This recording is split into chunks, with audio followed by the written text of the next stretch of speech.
You might think that you're just independent, or that you just hate conflict, or that you thrive under pressure.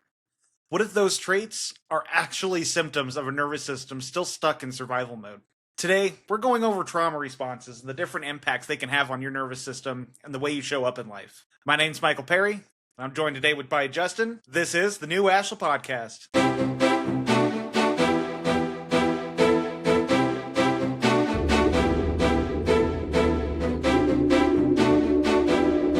Hello and welcome to the New Ashla Podcast. So today we're going to be going into trauma responses. So this is something we dabble in little bits here and there in the episodes, but we don't really dive into what trauma responses are. Now we're not talking about triggers, but more the way we learn to adapt and survive and our different types of... How would you describe this, Justin? Why we act the way we do. There we go. You know what? I like it. Yeah. Well, I mean, look, this is a question that many of us carry, but we carry it very quietly, sometimes so quietly that we don't even notice, right? Yeah. Like, why do I act this way? Why do I keep reacting this way, right? Type of thing. Yeah, well, it's like the whole Matrix thing, the red pill, blue pill, where it's like before you wake up and realize the way you've been showing up in the world, the way you've been conditioned, this is the system that you've been operating off of, especially in moments of stress, in moments of survival, in moments of just trying to get by in life when things are more difficult than they should be. Yeah. And, there's 4 big areas, 5 technically, and it's fight, flight, freeze, fawn, and then dissociation. Yeah, again, some of these questions you may have asked yourself. I've asked myself similar questions like, why am I doing this? Why do I keep lashing out? Or why do I keep shutting down? Or why do I feel unsafe?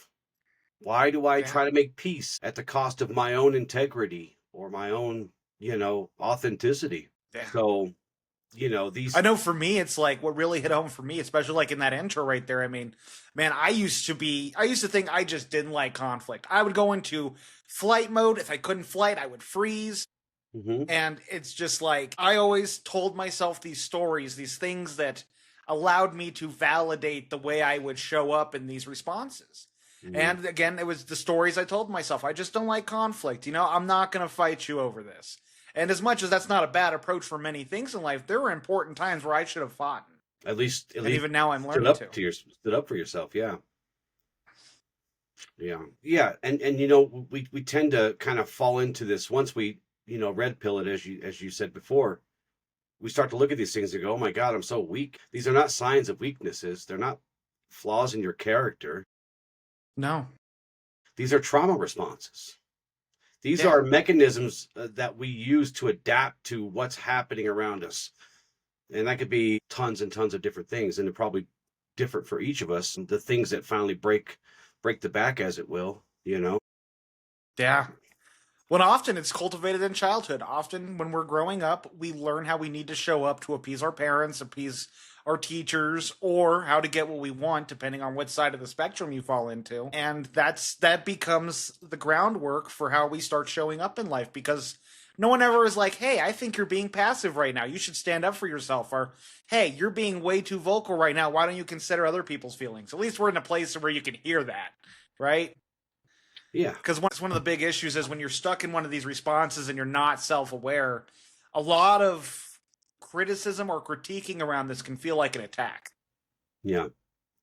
And of course, in the way of Ashla, we teach and we practice that we should always attempt to put awareness first, always trying to identify these things. And we're going to go into that today, trying to identify these things. And again, not to point out that, oh my God, you're so flawed, but so that you can start to understand them. If you haven't already done this work, you can start to understand them and start to actually take steps to, move past these things in a really healthy way. But of course, in our way, before healing takes place, there must be compassion and change. Before change can happen, there must be understanding. So that's why, we always put presence and awareness front and center, because those things precede healing and then, of course, transformation. Well, and it's like, I know for me, it's like, I remember before I started on this path, the moments of awareness I would get, I would shy away from because I didn't want to look at myself in that light. It was the shame, it was the guilt, it was the feeling inferior, whatever the emotions I felt around that. Right. And one thing that really helped me is I started looking at these things as not character flaws,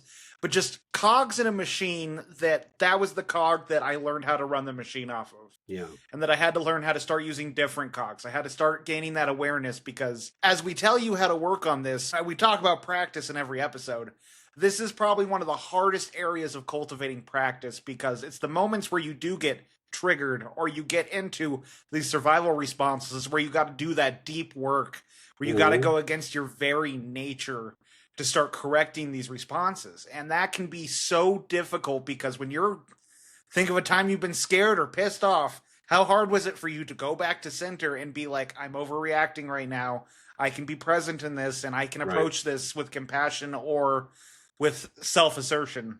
Yeah. And I just want to point out just a couple of things before we move on. You know, you talked about often these things happen during childhood. There are other sources that people believe that this stuff can come from too. Spiritually and metaphysically, people believe that you carry these on from lifetime to lifetime to lifetime Yeah. if you believe in reincarnation. But whether it's childhood trauma, whether it's your mid 20s or your late 50s or 3 lifetimes ago, don't worry because these strategies will help you.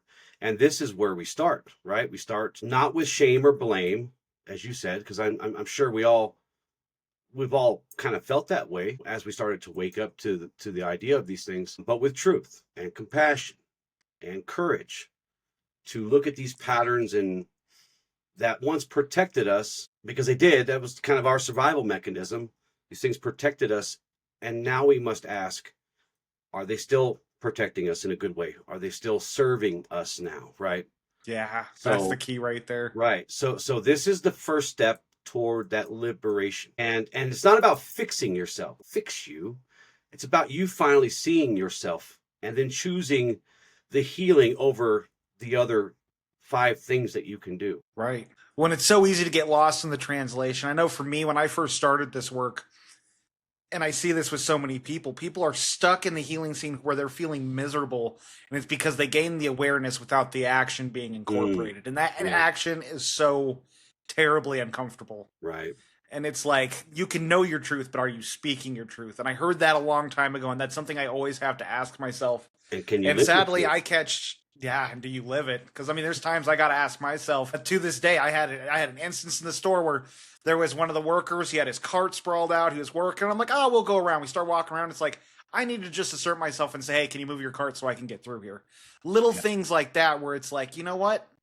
These are areas I can start building this resilience in being self-asserting and having small needs and putting people out just a little bit. Yeah. Everything on this path is about unfolding. It's Yeah. about turning each page, if you will. It's about taking those steps, baby steps, until you can start to run. And everybody can get to a point where they can run. They can. And the sooner you can start this stuff without it being when you're going through one of those dark nights, the better. I Yeah. remember I was in the heat of my PTSD. I was dealing with a lot of self esteem issues. And luckily, I had a workspace that really wanted to work with me. And I remember going into my review, and they had a lot of concerns because I had a lot of issues come up that year. And I felt myself going into freeze mode because I couldn't have flied away from it. And Mm. it was great because I'm like, hey, just give me a minute. And I was able to start breathing, regulating my Mm. nervous system, and get my brain back on track. Because with freeze, as we'll go into, I mean, parts of your brain starts to shut down Yeah. and it tries to get tunnel vision. It's like, nope, I can bring myself to center. I am safe right now. Right. And that's perfect because instead of freezing, we want to pause, like you said. Yeah. Pause. Pause for a moment. Not like deer in the headlights, right? Just oh God, what's Not going literal on? freeze. Not literal freeze. Just pause for a moment. Yeah. So let's get into these. Yeah. Let's start with fight, because I think that's one that really resonates with a lot of people. I know you dealt with a lot of that fighting nature. Yeah. And the fight response is often understood, right? Misunderstood. Yeah, it looks like aggression or trying to control everything, but at its core, it's really us saying, I will not be powerless again. You know, somewhere at some point, somebody stole your power or you agreed to give it over. You know, we talked about these agreements that we make really without knowing better as we're developing and growing. And you know, this kind of looks like, you know, those control freaks. You know, we all hear about Yeah. control freaks, right? Or perfection, people who are just trying to be perfect all the time, or those Yeah. micromanagers. That's what or I was thinking. those people that just they have a fuse and you light it and it's like dynamite. They just boom, just lose it. You know, and really this kind of thing comes from people feeling powerless for a long time or just chronically threatened with, you know, bad stuff. Right. So, Well, and I mean, I think another big area, and I've seen this before, where it's just like at a young age, someone learns that if I just scream and holler enough, I can get my way and have right, my needs met. right, And it's, I feel really bad for people who struggle with fight as their main intensity because with the research I've done around the trauma responses, flight and freeze, they're horrible to deal with. It's hard to learn to assert yourself. It's hard to learn to get out of your head and how to get back into presence. But it's so much harder for people with a fight mechanism because they get their needs met more often than not with this mechanism. So it's a right. lot harder for them to find justification in fixing it. And it's harder for people around them to support a more healthy, positive way because they're just flipping out. They're Yeah. reacting disproportionately to anything, you know, this perceived disrespect or actual disrespect, you know, or a perceived threat or actual threat. They just snap sometimes, and Yeah. it's not always the same. So, you know, they're caretakers and they're partners as they get older, and these things, it's really tough for the outside person, their partners or whatever, to deal with too, because man, they just go from 0 to 100. Yep. But you know, and really this is again from past violations, we'll call it, because they're still trying to defend themselves back there when they didn't have the power. Now they have power. Maybe they've grown bigger and stronger and now they can assert that. And it's the whole never again type thing, right? It's that whole never Yeah. again mentality. But in our way, we teach that true strength doesn't come from dominating. It does not come from lording over others or controlling others. It comes from grounded presence. And really, the fighter in us must learn to soften without surrendering their dignity and their pride and their integrity. For me, my daughters did that for me. You know, I had to learn to coexist with, and I don't know how to say this without sounding like I'm dissing them or whatever, but you know, they softened me. They helped me soften up. I'm away from that. So, Well, I think you hit on a real key point when it comes to this is it's like no, I will not be hurt again. I will not be mhm, powerless again. never again. And Yeah, so often it's I will keep everyone at arm's length. I will demand what I need. But in turn, what they unconsciously are doing, whether they desire it or not, is they want everyone else to keep them at arm's length too. right. It's afraid of trust. There's a fear of trusting other people, and there's a fear of vulnerability because vulnerability means weakness. Not that it does, but Right. Well, and you know, and flight is kind of like that too. This is that response that kind of tells you keep moving or you'll be hurt again, right? you know, It goes from never again to dude, keep going, keep it moving. If they can't catch up to you, they you can't know, hurt you type of thing. yeah. Well, let's go into flight a little bit. I think that's another big one. I know that was one I struggled with a lot, and a lot of it is being like a workaholic, not seeming to relax. I know Yeah, that was one of my biggest things. I would dissociate a lot, but in my dissociation, it was never full distraction. It was always me feeling like I was running from something. I was always afraid to be with my thoughts. And so I right, would do everything I could to just keep moving, doing one thing or another, bouncing like a pinball between all my goals and all the things I had going on in my life. right. Just constant busyness and just pure anxiety. Because that's the Mm, biggest issue when you get into flight mode is if you catch yourself where you're more anxious than not more often than not, even when nothing's going on, there is a good chance you have a lot of this flight energy that's right. still stuck back then, like we were saying with the fight energy. Hmm. It's this is all these emotions we've repressed, and it's slowly built this mountain of a coping mechanism. And I Yeah, know for me, it's like somatics has been the number one thing I've needed to start implementing into my life to help me become less flighty. You talk about like cranes or gazelles when they get into conflict or they're running for their lives, they get done, they shake it off, they spasm almost. You can see it online. yeah. And when they do that, it's to get all that energy out of their nervous system. Us as people, we don't do that. And so that energy stays within us. So either we get Hmm. resolution or we repress.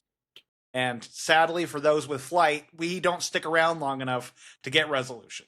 Well, no, because you're equating safety with motion or productivity or Yeah. busyness or whatever. Escape. Yeah. Always needing a new project or a new partner or a new plan, and never able to be still, because stillness at one time or many times in the past for somebody meant danger of some kind or perceived danger. It's something important to point out here. Not all of these come from actual acts or actions against us. Many of them come from perceived acts or actions, things that we just didn't understand at the time. Yeah, I'm glad you But brought that up. but the mind, the body does not know the difference, right? We talked about this before Yeah, where, you have to be careful. It just as an example, you got to be careful what you say to yourself all the time, because your mind, your subconscious mind it doesn't have a sense of humor. It doesn't understand. It only understands that input in means, input out. And that's all it knows. So right. a lot of these things are perceived versus being real. I'm not taking away from anybody who actually had this stuff happen, because there is there are things that do happen that then create this cycle of perceived things too, where we're just overthinking about these different responses.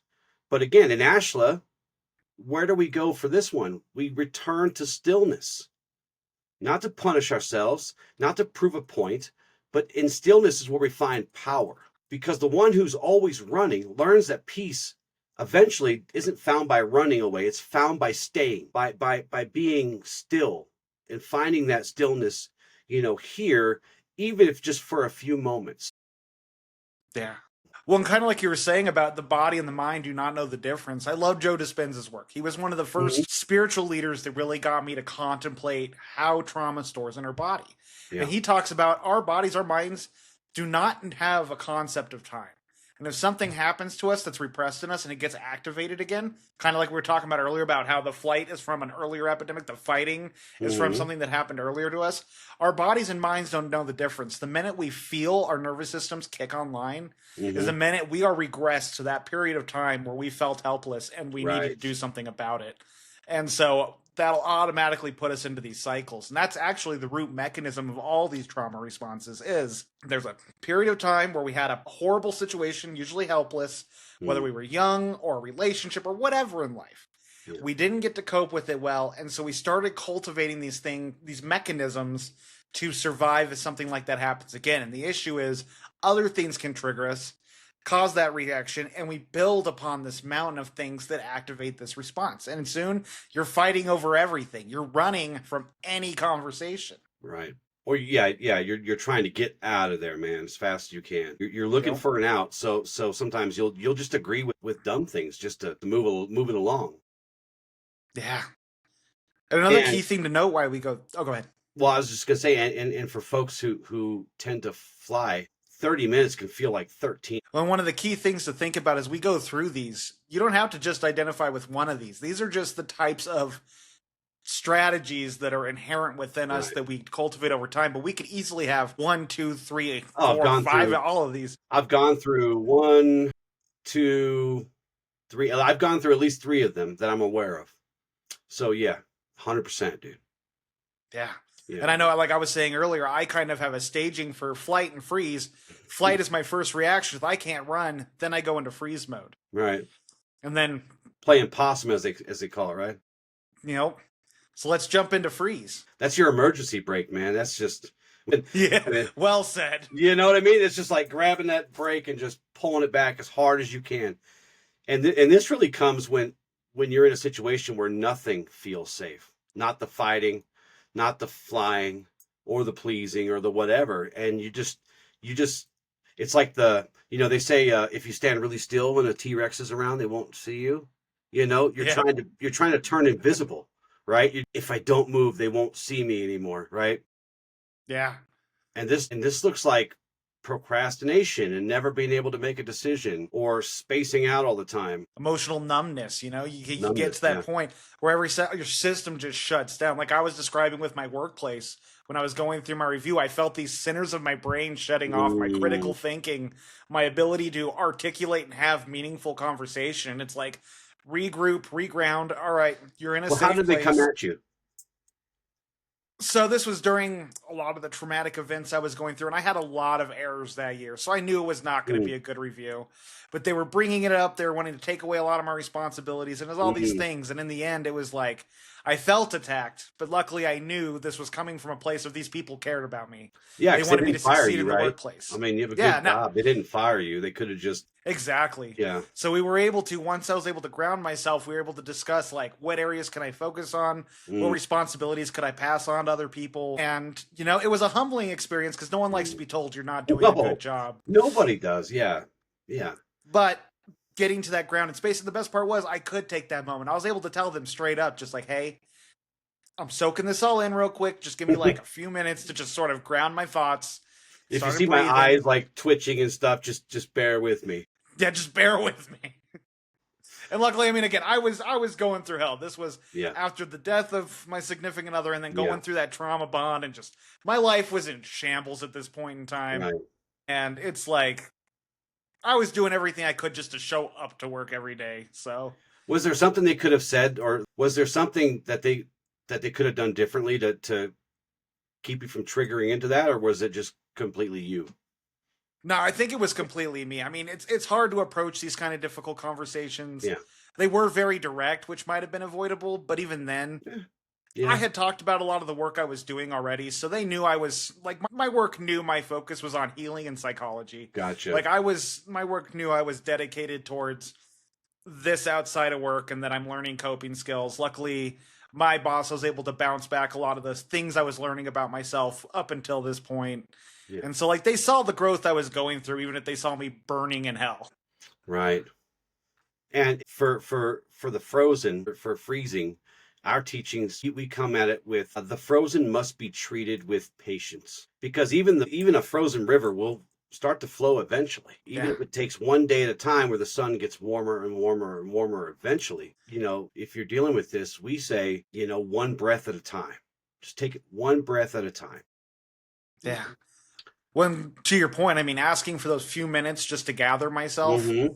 made all the difference in the Yeah. world. And so, for those of you who do struggle with this in those moments of intensity, and you might want to practice maybe with people you're close to or you trust, but just Yeah. ask for that when you need it. If people love you, people care about you, they'll give you that space, they'll give Yeah. you that time to process. I think the next one, fawning, that's something that you've shared with us quite a bit Yeah. on this show. And that's something. So again, these can hit at different points in our life, different areas. And for me, fawning was always how I got my needs met in relationships. Playing the hero, always putting my needs away to try to help other people. So people pleasing, codependency. Hmm. If something were wrong and I didn't know what was wrong, I would just start apologizing for Mm. everything, trying to find a way to bridge the sinking ship. Right. And then just I Yeah. think the number one sign of fawning is when you have a lack of boundaries with people. Mm. That's where a lot of people don't realize fawning is their trauma response, because Yeah. when we let people walk all over us, when we don't assert our needs, our boundaries, we are giving people permission to do so. And it's a tough pill to swallow. There is. And when we learn to, And I usually deliver it like this: you get what you allow.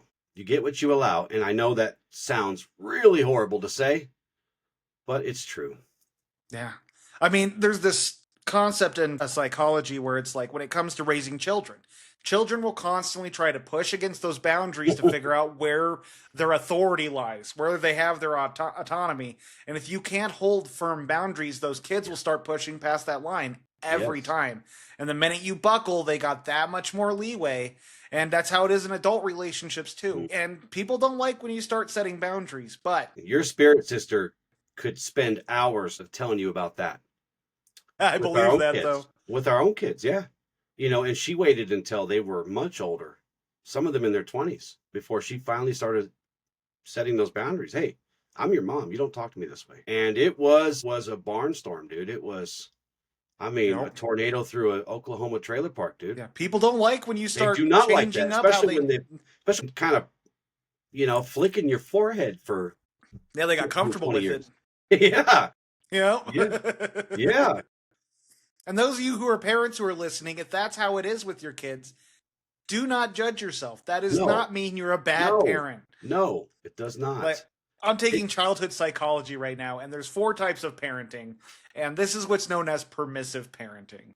And it's not the best type of parenting, but it's definitely acceptable because it helps you nurture a relationship with your kids, become a confidant for them. There's all these benefits that come through it. But when you can start asserting boundaries, you teach your kids how to do the same thing. Yeah. The best analogy I heard is if you teach your daughter no at a young age, when she's older, she will hold people to the no you taught her. And Yeah. it's like, that hit me Uh-huh. hard. That hit me hard. Uh-huh. Yeah, I used to tell them I just like saying no. I like when you ask me because I like saying no. I'm just I'm going to kidding. remember that. Put that in Just the kidding. book. there's a there's a fifth way to parent. That's the master Bane way of parenting, which Laying the is law. just seat of your pants. It gets easier as you have, you go down the line, it gets easier. No, and all kidding aside, this fawning thing comes from being afraid of being abandoned, Yeah.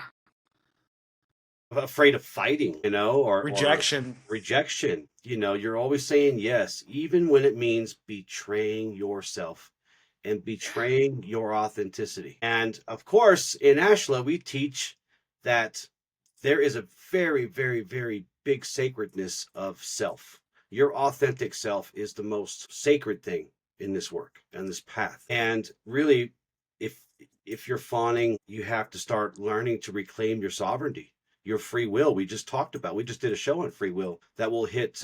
Well, by the time this is out, it would have hit on It'll be the Tuesday. last So, episode. Check yep, it out. it'll be the episode before this one. So, and we really were talking a lot about free will and things like that. So, listen, kindness is beautiful. I will never say it's a pillar of our path because it's better to be good than nice, Yep. right? Yep. Better to be good than nice because you can always be good. You can't always be nice. And kindness is beautiful, but never, never when it comes at the expense of your authenticity. Ever. That's the goal to reach to. That's our bar to reach to with fawning. Yeah. Try to set those boundaries to where you don't have to sell yourself, your authenticity, just to make someone else feel better. Because it's better to be good than nice. Well, and I'm glad you brought that up because I'll be honest, that was one of the big things for me is I always thought those two things were synonymous. I thought they were the exact same thing. Mm-hmm. I thought that I was being permissive. It's because I accepted everyone as they were. I accepted their behaviors, whatever. Yeah. And that was along the lines of the excuses I made. Mm-hmm. And every year I do a theme for like, what is this theme this year? And my theme last year was Death of a Nice Guy, Birth of a Good Man. Because I finally made that list of this is what being nice is, this is what being good is. I love that. Yeah. I really embodied it. I stopped putting up with stuff from people. You did. I started setting boundaries, and it's really paid off, especially in the areas of self-esteem and self-respect. He used to be so nice to me, not so much anymore. You can't see the black eye. Yeah, that's awesome. I love that. Yeah. Death of a nice guy. Yeah. Yeah. And nice and kind aren't always the same thing. And I know, you can try to be kind, even when you're being good. But at the end of the day, it's been my experience, and this is what I teach, is that you can always learn to be good. It's really hard to be nice and kind and good for every situation. It's I don't think it can happen. If it is, you're going to lose yourself in it. Because I'll be honest, Oh, I yeah. was always so good at avoiding conflict, being agreeable. That was my life up until this journey. And yeah, it worked for having all these good relationships, all these people who loved me and cared about me, but none of them knew who I really was. And in the end, But they loved you with conditions, and they loved you with expectations. Yep, 100%. Look, love at the end of the day, true love, the kind of love that literally moves mountains, comes unconditionally and without expectations. We do have agreements. We talked about this before. Make agreements with others who love you and who you love. Agreements, not expectations, because you're just setting them up for failure. And if you only love someone because they do this, and this for you, then you don't love them.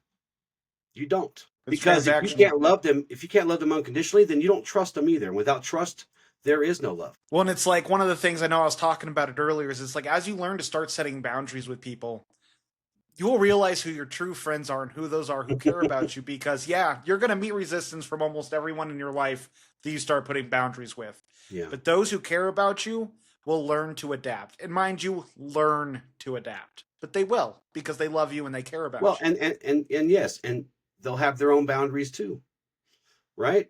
And Yeah. these are healthy things. These are good things, you know. So I would go back to saying, you know, you were talking about how you thought that's how being good was just giving in and being kind and being nice and passive, and but you cannot be good if you have to sell your soul, or you have to give up your free will, your sovereignty, for someone else's feelings, or for someone else's conditions, or for someone else's expectations upon you. Then you're not being good, because you're not being good to yourself. I like that.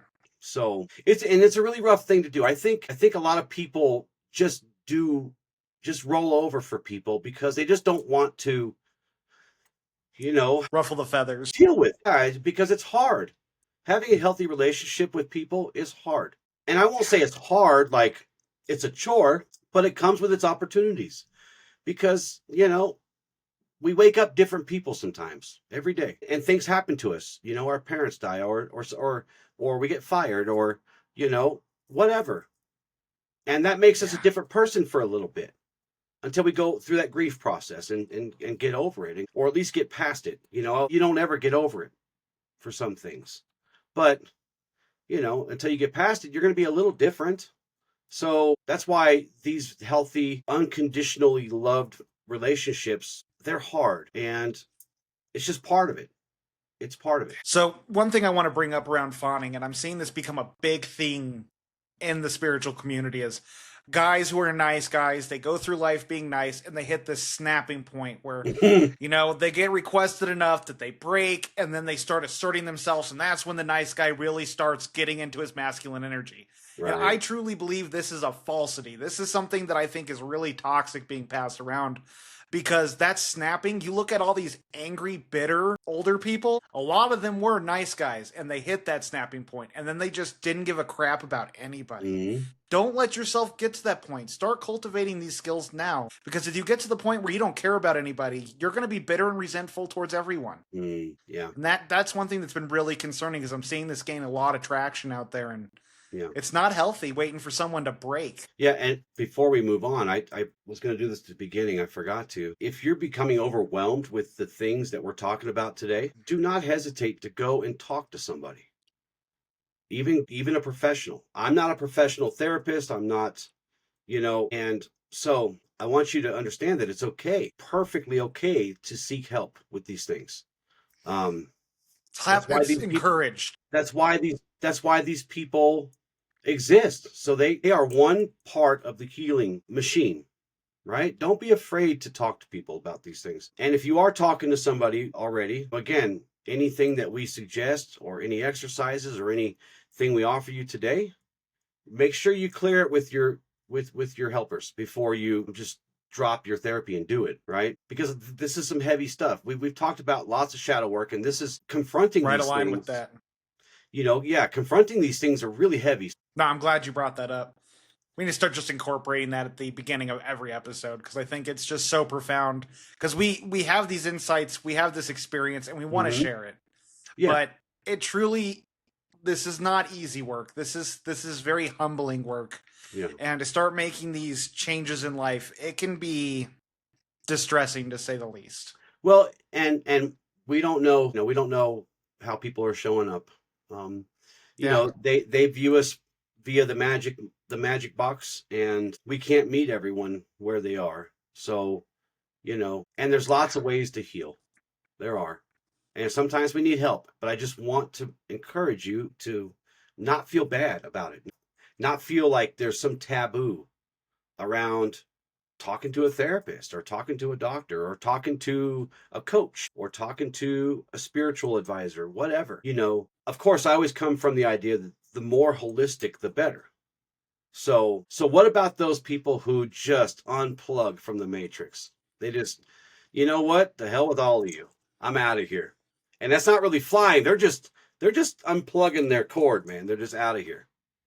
You know, I'm glad as I talk about these people who break and Yeah. they go the opposite direction, that was the trajectory of my life. I have analyzed where I was when we started doing the shadow work together, when I started getting into shadow work, and I Yeah. didn't really have a great understanding. I was trying to take on my insecurities and all this stuff myself. Without your coaching, without your training, I think I would have wound up getting into a place where I became hyper masculine. I would stop trusting people. I would Mm, have fostered that hyper independence. I think I would have started not caring about how people felt. And I think it would have taken me down a really dark road. And I know a few mm, people who started this journey with me who ended up taking that route where they got hurt by somebody and that they took that wrong turn where it became bigotry and hatred towards mm. everyone. And it's like it breaks my heart, just especially because I know I could have easily gone down that same road. Yeah, yeah, yeah. When you disassociate with this stuff, with all of it, you're much easier to manipulate. You're much easier. You're more likely to attach yourself to something that's not great for you. Doesn't matter on what side of what part of the spectrum here either, because the further away from center you get, the further away from harmony you get. It's not great out there. That's why Andrew Tate gets so many followers. It's all these guys who are just Yeah. done. Oh man, we dropped his name, boy. We're gonna start Yep. a fight. You got this. I don't think there's a lot of Andrew Tate fans listening in on the podcast. I don't think Um, so either. But if you are, welcome. We love you too. We do. No judgment. I'm not judging them, but And we're all on our own path. If that's what you yeah, need we to are. start working through your stuff, then Yep. by all means. And that was also the show before this one, Free Will. Free will. Right. So from the lens of the spirit here, disassociation is often the most invisible. It's like that quiet, whispering departure of the spirit from the body. It's just like, I am completely done. I'm getting over it. And again, it's not a weakness, but because there was just too much pain for them to bear, and not enough support, and not enough awareness and presence. And Oh, it breaks my heart. I see so many people going through this now, and it's just like yeah, they don't know who they are. I mean, they have this concept, they have these masks they wear that they're identified with, but they don't have any purpose in life. They don't have any drive. It is just this pure checked out of reality as far as anything beyond living paycheck to paycheck and going day to day without any yeah, real aspirations, any desire for anything beyond the minimum. It's just complete detachment from themselves. yeah. Yeah, they're very emotionally cold, very emotionally vacant, even in Yeah. intimate moments with their partners or with their friends. Times where there should be some stirring in the heart, there's just nothing. And they're not doing this because they're just full of malice or anything. They're just doing it to protect themselves. Yeah. When it becomes just that survival strategy, right? I mean, Yeah. I know for me, I was in that 7 year relationship trying to help someone with addiction, and she constantly tore me down, and dissociation became my thing. Video games, television, Right. doing everything I could to stay busy so I wouldn't have to think about my problems or really reflect on my life. It wasn't worth it, and I didn't see any direction my life could go. I felt helpless because I refused to see what avenues really were available. And again, this is not something to shame yourself over. If you are dealing with dissociation, my heart goes out to you. Yeah. This is something that can be overcome, but It is. it's awareness is the first step to realize, hey, am I starting to bypass in my life really taking ownership of it? Am I living just day to day without any real drive? And my advice to you is get out there and start finding things to give your life meaning. Hobbies, groups. There's thousands of groups out there that can help you discover yourself, Yeah. Go to help you Meetup. discover interests. You go to Meetup, you'll find all kinds of stuff. Yeah. We went to a meetup this weekend, whole bunch of Yes, we people, did. and it was an amazing experience with the Soul Luna girls. We went Yeah. to one of their full moon groups, and it was just so uplifting being around a community of people who are working on healing, who are trying to Yeah. live authentically, and we could all be vulnerable around one another and talk about our lives and our situations and Hmm. the lessons we're learning, and it's magical. Nobody skipped a beat. That I was very impressed. Nobody, like we were told, you knew a few of them, and of course we know Shannon Marissa, but I didn't know anybody else there besides you and your No? wife, and I wasn't a stranger, and they weren't a Yeah. stranger to me, and that was very, very impressive to me, because really when you do these activities with these kind of group activities with strangers, there's a lot of like kind of like, oh, I don't know these people. Timidity going on, yeah. Right. And there was none of that at all. And I think that's largely because of our host. They I were, agree. they just bring an energy that just Well, it's like break. they said in their interview with them, we had with them, they said they wanted to create a space that felt like home to people. And Dude, they I hit mean, you that heard it. grand slam. Their bases loaded out of the park, dude. And they do it so naturally. They do it Yeah. so naturally. So yeah. But when it comes to disassociation, uh, in our path, we honor the fact that some souls have to kind of go down these other paths in order Yeah. to survive. And we understand that, we try to help them, but at the end of the day, we don't impose upon them in the name of helping them. We can show them the light, but it's not our job to lead them to it. Right, right. With tenderness and time, we invite them home. We invite them back to themselves. So, and, out of everyone who probably should seek a lot of support is this fifth one, because, I mean, this can turn into all kinds of really harmful stuff. So, Yeah. Well, and again, and, it's that compounding effect we're talking about. These trauma yeah. responses that we carry through our life, I mean, we just build on them and build on them, and they become Hmm. more and more of our identity and more Right. how we approach life. I remember when I got out of my relationship of 7 years, it's like one of the things everyone's saying is, well, now that you're dating girls your age, you're going to have a lot more baggage you're dealing with. And it's like, yeah, and I have a lot more baggage. And that's what happens. I built so much crap up that I had to work through to get to a place where I could have a healthy relationship, and it really took a lot of work. Yeah, look, these trauma responses are not who you are. They are who you have became to protect who you are. And you don't have to get locked into that. The work now is to meet each part of ourselves with love and not judgment.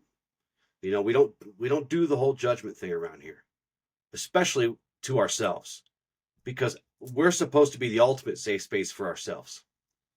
That safe home. Speak it, brother.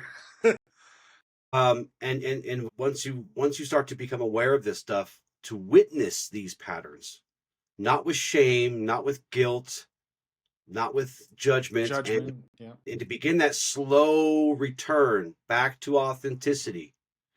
That's where you're going to find safety and wholeness, and you know the whole world's going to change for you. It takes time, but you will get there. So, what are some reasons we don't recognize we're in a trauma response? What is it that keeps us going where we're so ignorant to our own coping mechanisms? Mainly the people around us, Yeah. because these things don't always look like what you would expect or what we would expect, right? Because they're not just screaming fits, they're not just panic attacks, they're not just crying your eyes out every night. Most often, these responses, they mask and disguise themselves to things that the world ups to us, right? They're just Yeah. like, yay, you become the strong one, or you're always reliable, or you're the selfless one. Yeah, right? Right? So You're so so so strong for holding all those emotions in. you're such a good person. You're always there for everyone. That's a person stuck in the fawn. You know? The one stuck in flight is praised for their hustle. Wow, you're Yeah. killing it. So productive. Your bosses love that. Yeah, right? The one in fight gets applauded for being a natural leader. Oh, you're so assertive, a real go-getter. You You know, know? but no one ever asks us, and we never ask ourselves, yeah, we are these things, but at what cost? Yeah. What is the cost of this? And when our trauma is applauded, it's really hard to question it, because it's like, okay, well, I guess I'm on the right road. So we wear this praise and we wear this stuff like an armor. Yeah, it becomes an identity. This is just how I Right. am. Right. But you don't realize that underneath the armor, you're bleeding somewhere, Yeah.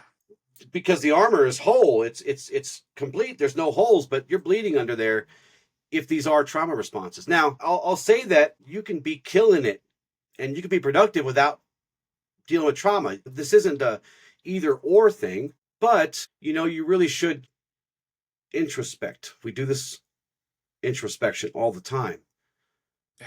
to make sure, because maybe you are out there killing it. Maybe you really are a good person, and you also have boundaries, and you also, maybe you're that too. Yeah. But if you Well, it's have like, this where do we seek but not some of validation? this, if you're always helping everybody but you don't have boundaries, maybe you should investigate, right? Yeah. Well, it's like, I mean, I see so many people wrapped up in that perfectionism that if I hit these milestones, I can be proud of the life I live. And they become so jaded to everything else because this becomes their source of identity within their Hmm. trauma. It's these people who work their butts off. I know I Yeah. had to catch myself. I go on bike rides a couple times a week to get my meditation in, to really reflect and have Mm. an hour where I'm forced to be in my head. Right. And I came to realize it's like this podcast, my school, all these things I'm doing. I'm proud of myself for doing them, but I cannot let these be the cornerstones I use to validate my life. That's right. These are things that I am doing and I'm proud of, but Yes. I need to validate who I am right now for who I am and not my accomplishments or anything. It's that whole who am I meditation you taught me, right? Hmm. It's being able to dig past these layers I'm building on myself because, yeah, this is a healthier form of validation than people pleasing, but it's Yeah. still seeking validation through external sources instead of just being proud and loving myself for who I am despite the things I'm doing. Right. And of course, in Ashla, we don't confuse these patterns with essence. We don't confuse them with our presence. Your behavior is not necessarily your being. Yeah, The way you adapt to the world and survive is not necessarily your identity. It's not a true identity, authentic one anyway. right. And again, I probably said this a million times over the last 40 something episodes. You are not your wounds. You Yeah. are the light that endures beneath those wounds. One thing I got to add to that is, especially if you're just starting on this journey, you're starting to understand trauma responses and your little mechanisms, this will feel like an identity. And it Right. is very hard to start separating those two things. And just know that's totally normal and Hmm. completely okay. I mean, I'm 2 years into this and I'm still learning my triggers, still learning how to work through these when they come up. It's a lifelong practice, but It is. if you feel like this is an identity, I'm never going to shake this. One, change that belief pattern, but two, it's okay to feel like it's so deeply ingrained into your personality at the moment because that's natural. That's totally normal. Yeah. This is your whole life up until this point has been built this way. It's going to take a whole lot of time to stop living breaking the habit of being yourself. Yeah. And another reason why we don't recognize these very easily is because most of us weren't taught how to identify these things. We didn't have the language to go, I need to pause for a second. Yeah, right. And many of us, and this is not a slam on anybody, but many of us didn't have anyone around that modeled this kind of ideal of reflection. So, and really, even now, most of us still don't have a good place to go or a people to go to all the time where they can just be vulnerable and be seen without being judged or Yeah. someone trying to fix you. Yeah. No, it's so true though. Well, and then not only that, but even just giving yourself a safe space to deal with your thoughts. I mean, that's why we Mhm. preach meditation in every episode, literally Yeah. every episode. We hound in meditation. We give you meditations. And And I journaling. guarantee you, over 80% of our listeners do not meditate. It is not an easy skill, but it's because everyone wants to avoid, everyone wants noise. Because the minute they sit in that silence, the mind goes crazy. Yeah. It's like, what are you doing? What are you doing? Stop it. Stop You know? stop staring me down. Right? Yeah. Stop staring me down. And journaling is another thing we hit on every episode because that's how you reflect, you know? You get those crazy thoughts out. You Yeah. know, one of You the get them best on parts paper. about journaling is when your mind's going crazy, your mind has to slow down. Your pen cannot keep up with your Right. 70,000 words a day mind. Like, Well, at least, yeah, if you ever want to read it again, probably too. It's just you scribble. know? Another one is this it comes from our cultural and generational normalization. These things are so deeply woven into our upbringing and in our caretakers. The generation above us and the generation below us just gets kind of, for example, like hustle culture. It's like do it until you burn out, buddy. We want to see you burn out. That's hustle. That's hustle. Yeah. Well, it's crazy. I mean, I'm taking anthropology right now for one of my classes, and anthropology is the study of cultures. Yeah. And I'm writing a paper right now on the Mayan people. And Mm, it's crazy as I've dove into these cultures, yeah. seeing how vastly different their perspective and value systems are built. Because, like, for them, it's all about sustainability. It's about what can I do that brings energy back into life? How can I conserve resources and bring them into a whole new thing? If I eat something and have a husk left over, can I plant it? Can I compost it? Stuff like that. But it's just these values that are so ingrained in American society. I love America. I'm pro America.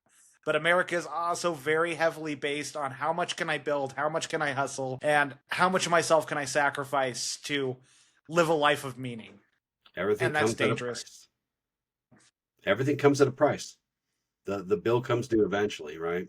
And then and for us at our age, it's kind of this whole we don't talk about these things. Just push it Nope. down and move on. You know, all the old folks in my life, the folks older than me, that's what they always say. Boys don't cry. Push it down. We don't talk about these things. No one cares about your feelings, so you shouldn't either. Learn to deal with it. And Yep. that's not good. That's Well, not and good. even now, I mean, one of the things I'm realizing in culture as we're starting to teach men that it's okay to experience emotion, it's also, there's only one real emotion we're teaching men it's okay to feel, and that's sadness, Yeah. which can be toxic in itself. It's important to feel sadness, but it's also okay to feel anger as long as you're responsible with your anger. Yes. Yeah. You have to be present. This goes back to presence. Yep. You need to experience your life in the moment. And if you're sad in that moment, then you're sad. If you're happy, then you're happy. If you're angry, you're angry. But don't stay long. Don't linger. That's really the key. 100%. So, how can we begin to start noticing our own patterns? Awareness. Yeah. Awareness. And at the beginning of that awareness, you should kind of keep this in mind. Gentle observation without what? Judgment. Without judgment. You cannot heal by hammering yourself to death and judging yourself to death and putting yourself into multiple life sentences because you're judging yourself. You have to be present enough to witness your patterns. You're not your patterns, to witness them without judgment. And, have a heart big enough, compassionate enough to hold that space without shame, without judgment, without any of that stuff that's just kind of keeping you down. That's where you start to regain real power. Yeah. And the more you can reflect, the more you can give yourself the compassion without the judgment, the more you're able to do that for yourself, the more you will open up to yourself. They talk about inner child work, and it's like your child will not talk to you. Your inner child, until it feels safe enough to express its needs, will Yeah. remain silent. But the more you give yourself that gentleness, the more you give yourself that compassion, the more you Mm-hmm. work with yourself where you're at instead of where you think you need to be, the more you're going to start cultivating this relationship with your inner needs that you've repressed this whole time. Yeah. Because that's realistically the big caveat to these trauma responses is the damage it does to your inner child. Mm-hmm. Whether it's shoving it down and putting it in a box where you never hear from it because you're overproductive, or you're dissociating and you're giving the child too much free rein where it has no structure in its life to cultivate a life of meaning. Yeah. And look, these things are echoes. These things we're talking about, they're echoes of moments when your nervous system kind of decided this is what I have to do to survive. And it may be one or all five of these, or three of them, or two of them. But now I'm inviting you to not try to fix, not try to force everything, but to listen, because you don't have to always just survive. You can't start to awaken until you decide that you're going to start not always trying to survive. But the first step to that is being still enough and being courageous enough to start seeing what you've been doing on autopilot. When it's just that whole mind body connection, right? I Yeah. mean, so often we let our bodies dictate what's going on in our life. I like to look at my mind as we go into this work, we start to realize we are not our thoughts. Our thoughts, our minds are a separate entity than our souls. Mm-hmm. And whenever our body has a response, whenever one of these triggers happen, one of these trauma responses kick online, our mind is like a pool of water. If it's still, if it's clear, we have clarity. But Yeah. the minute one of these emotions touches it, it dyes the water of the mind a different color. Right. And we lose that clarity. We lose that connection between our soul and our mind and our body. We must create unity. We must create peace. There's an axiom for it. It's one of my favorites. Let's see if I can quote it close enough. That if you're in the eye of the storm, be still and wait for the storm to pass, because there will always be light. Mm-hmm. Close enough. Because when you're in that storm, it's very easy to let the storm carry you off where it wants to carry you, whether it's running, fighting, freezing, fawning, whatever. Be still. Allow that storm to happen and Yeah. search for that light. And when you find that light, you can grab onto it and begin to get in touch with your spirit instead of letting your emotions take you for a ride. Right. One of the biggest parts of this path is emotional mastery. And it does not mean Hmm. being master over your emotions. It doesn't mean being devoid of emotions. Right. It means being able to flow with our emotions, to allow them to come up and not let them dictate our responses, but to let them give us messages. Yeah. Your body is a compass, and it points you in the direction you need to look. Yeah. Because these things don't just live in your memories, in your mind. They live in your muscles and in your breath and in your posture and your reactions, right? Think of Yep. things like this. Does your chest tighten when someone criticizes you? Um, when somebody evokes some emotions, do you feel sleepy or do you just feel nothing? Do you jump into action when no one asked for you to jump into action? Yo. These aren't just your quirks. You know, we all say, "Oh, these are just my quirks." No, they're This is just how cues. I am.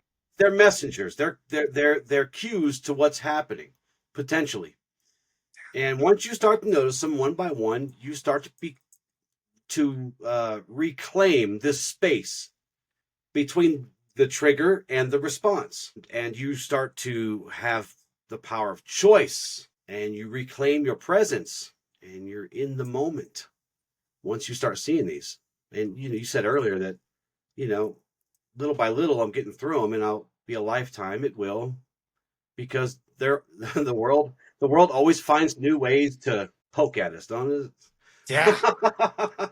But you have the courage to be willing to look and face these things. Tools for healing and regulation.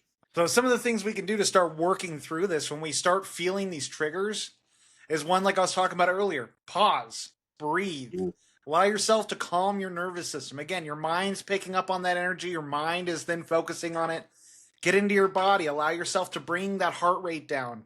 Bring Mhm. breath back into your system. Somatic work, that's one of my favorites, and that's something more to do outside of the experience unless it's the fight, then go out for a run. Go get a punching bag or something. Get a release of that tension.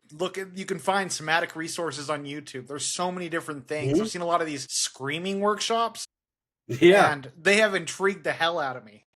yeah, yeah. Those are crazy. I've come across a few of those lately, and I'm just like, wow, I've just been doing that at home for free. Yeah, right?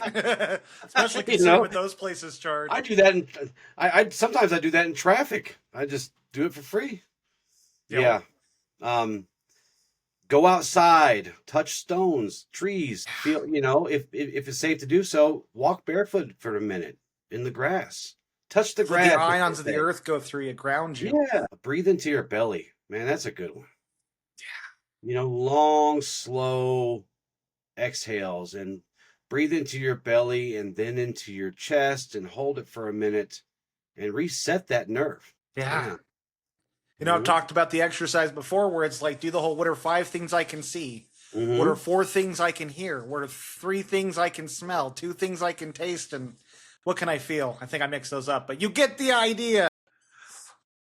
You started off good and then you kind of went off the rails there, but it's about engaging your senses in the now, Yeah, however you want to becoming do it. present. Yeah. Because again, often these responses, your thoughts are going back to that previous trauma. And even if you're not directly thinking about it, you're definitely Mm-hmm. thinking how you can handle this situation differently than you did that one time.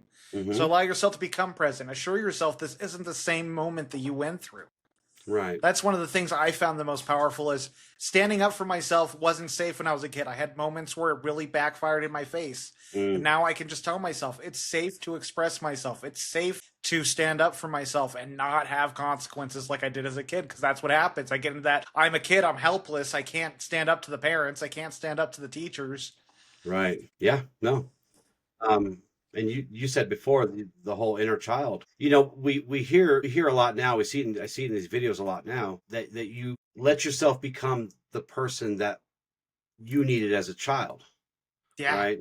Well, even better, one of the greatest analogies I ever heard, and it's so true. We are who we needed as a kid. So the person you Mm-hmm. are today is the exact thing your child needed. You're right. Your child self. Yeah. Yeah. Half a bag. Yeah, you become who your child needed growing up. And we talk about nervous system regulation. You can't just comfort a nervous system. You need tools. Yeah. You can't just talk to your nervous system and expect it to calm down. I mean, you can, but you should have tools too. And Yeah. breath work, the whole 4 for 4 for 4 for 4.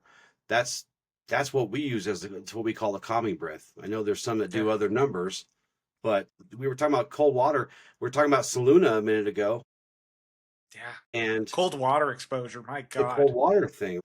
Yeah. That's a great way, and it's also a great way to build resilience with your nervous system because when you do the cold water plunges, it puts your body into a state of a trauma response, which allows you to learn how to breathe through it, how to ground yourself. And when we did that 3 minutes in cold exposure, Hmm. it was my nervous system was not happy for like the first 45 seconds. I could feel my body being like, get the hell out of here. What are you But doing, once bro? like, What's yeah, happening? What is what's happening around happening? us? I can't see. But then it starts calming down. It starts relaxing, and you feel it in your body, but you feel empowered and in control. And Right. that's a great way to start cultivating this, the way to simulate nervous system dysregulation. Well, Yeah. I don't know if it's necessarily simulate, but A good old fashioned hug. I love hugs. yeah, People don't always want to hug me. I don't get it, but I love a good hug. This kind of co-regulation, right? The kind yeah. of when you can sync up your heartbeat with someone who's not freaking out. That takes you a long way sometimes. Well, it can be so powerful. I mean, I know it's like whenever my girl's going through something, she starts getting emotional or something's happened in Hmm. life. That's my first instinct, and it does wonders. I just Yeah. wrap her up and I embrace her. I rub her back and I let her just sort of process. Like it's okay. Feel what you got to feel. And oh my god, it's crazy how there's just this like 30 seconds or a minute of release, and then everything's right as rain. Yeah. And I'll say it again with this kind of work. Another tool is therapy or trauma coaching. Some sort of trauma coaching or therapy. Again, there is no weakness in seeking support because some things are just too big for us to hold by ourselves. They just really Yeah, are. And that's I just the think truth, everyone needs man. therapy to a degree. You know, it's just that's just the truth. And especially working with someone who becomes, and we talked about this in the last episode, someone who can be a good mirror, right? Yeah, If you need a mirror, someone could be a good mirror, or someone like me who could be a good map, yeah, right? I'm also a decent mirror, but oftentimes I'm more of a map. Say, okay, follow me. I'm going to show you the way, and then off you go. let you I'll be explore. watching you. I'll be watching you, but I got your back. Just kind of go. Yep. So, and just as kind of a side note to this, it's really sad because not a lot of people have good access to these things. And I really think that's something we should, as a society, be working towards. Yeah. Let's bring back community. Right. Right. Which was the show 2 shows from now. Go back and listen to that one. No, I think community, man, it is one of the most it's so missing from society today, and it's something that could resolve so many issues. Yeah. We need to we need to bring that back.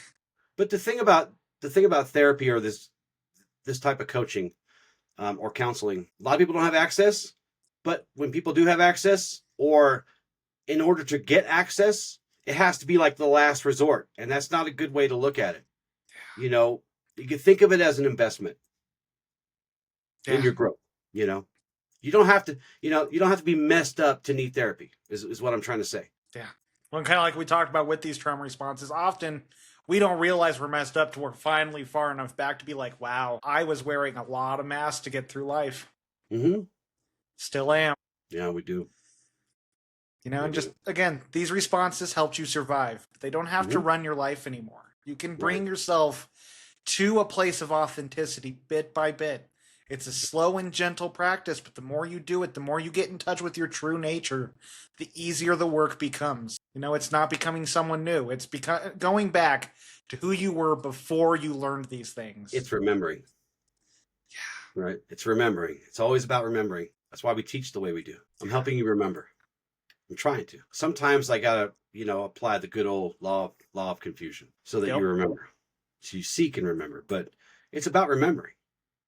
It's not about fixing. And, look, the way we act, especially in those reactive type situations, it's not a reflection of who we truly are.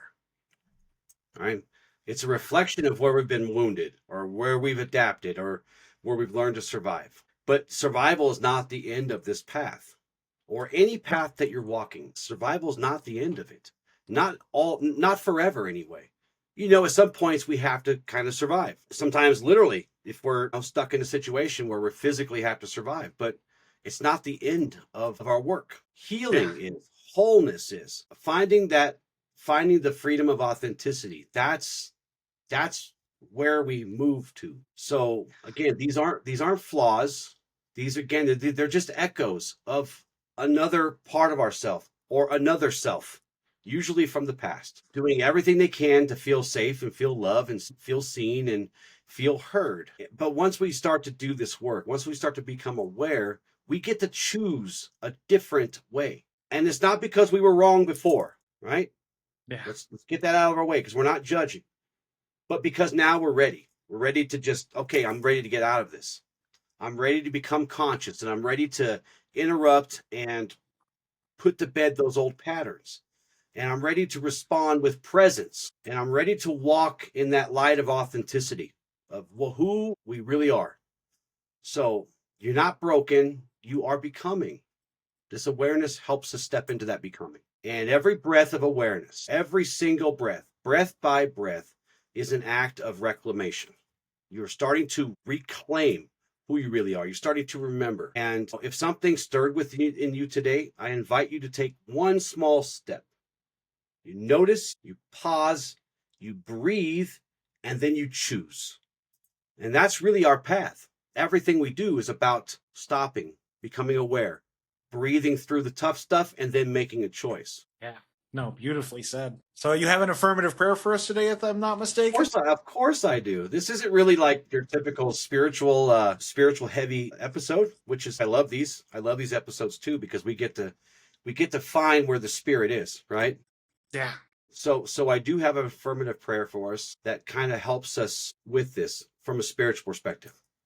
So, as always, let's close our eyes. Source of light and love, I honor the journey that brought me here. Every reaction, every response, every instinct was born from a need to survive. And I give thanks to the younger parts of me who tried so hard to keep me safe. I now choose presence over protection. I choose compassion over criticism. I choose to listen gently to the signals of my body, my heart, and my spirit. I do not shame my responses. I meet them with love and patience. In this breath, I remember, I am not my trauma. I am not my reaction. I am not the pain I inherited. I am light in motion. I am a soul in healing. I am becoming more whole, more aware, more free with every conscious choice I make. I walk forward in grace. I listen deeply. I breathe in peace. And I trust bit by bit. I am coming home to myself. And so it is. So it is. Damn, that was good. Those are my favorite things. I love, love, love, love prayer. So good for you. Better for you than journaling, even. Journaling is really good for you, but prayer's better. Man, I need to mark that. I know. The day I put something above journaling, huh? I know. I'm like, this is a miracle right here. It's a miracle of prayer. I've prayed so much, I forgot that journaling was the best. Do you got any other closing thoughts before we wrap it up? No, I'm good. I'm good. So for our affirmations today, I honor the ways I learned to survive. My patterns kept me safe. I now choose what helps me grow. I can be present with myself even when it's uncomfortable. It is safe for me to slow down and feel. My worth is not tied to how others see me. I am not broken. I am becoming whole. For our exercise today, let's do a quick reflection to help notice how trauma responses might be showing up in life. Without judgment, just awareness.